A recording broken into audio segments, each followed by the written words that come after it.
Students, Professor Dunn and I are here to talk about our course, Temptress, Sexuality and Power. I'm Professor David Powers Corwin, and this course examines the portrayal of powerful and/or sexual women throughout history. It also explores representations and perceptions of contemporary women's sexuality and power. This course is available to any undergraduate or graduate student that's program allows them to count the course toward their degree and/or as an elective. You don't have to be an integrative study student to take the course. So, Professor Dunn, you originally developed this course. Why were you interested in this topic? And what should students expect to take away from this course? So, women have historically been associated with the dark and sinister side of nature.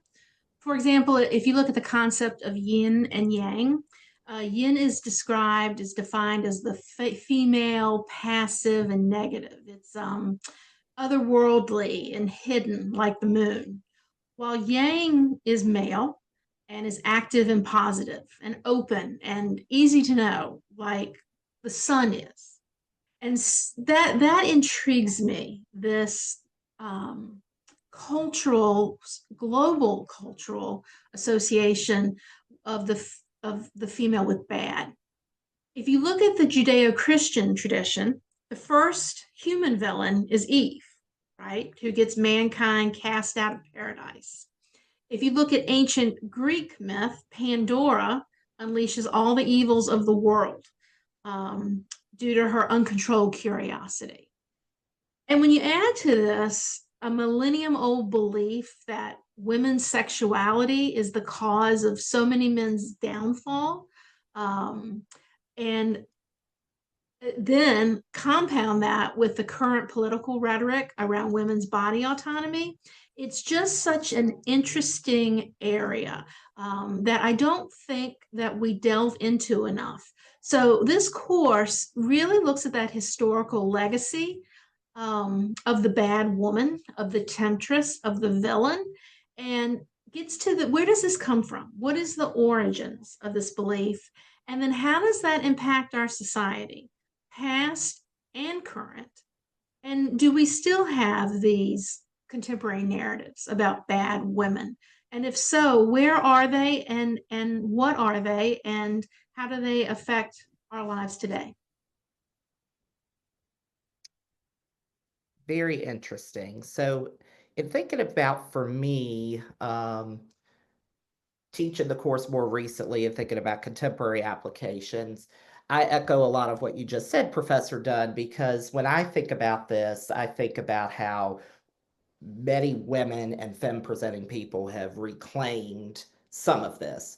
So now, many kind of our culture today, a lot of people are very invested in kind of witch culture, very invested in this whole notion of now villainesses can be heroes. If we take control of the story, and often if women take control of the story, we can tell whatever we want to.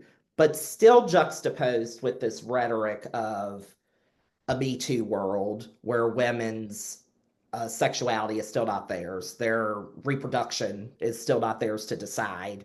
And so when we think about this notion of whether or not women are temptresses, villainesses, witches, a historical understanding is so key when we watch movies like Kiki's Delivery Service that many of our students grew up on, or watch Maleficent, or think about figures like Lady Gaga or Lizzo, or certain ones that have come across our screen recently. It's really important to look back to the fact that our narratives and our cultural narratives is really has what's created a lot of what we see today, and the ability to reclaim came from Mm-hmm. some of those earlier stories. So that's what I think about it, and I think that this is where the humanities really have a lot of potential to think about policy change, activism, etc., through courses like these. Agreed, agreed. I mean, the humanities is examining what it means to be human, right?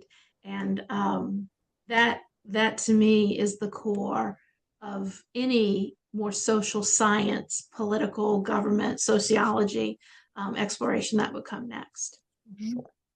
So students, we hope to see you in class, and feel free to reach out to either one of us if you have any questions about this cool opportunity.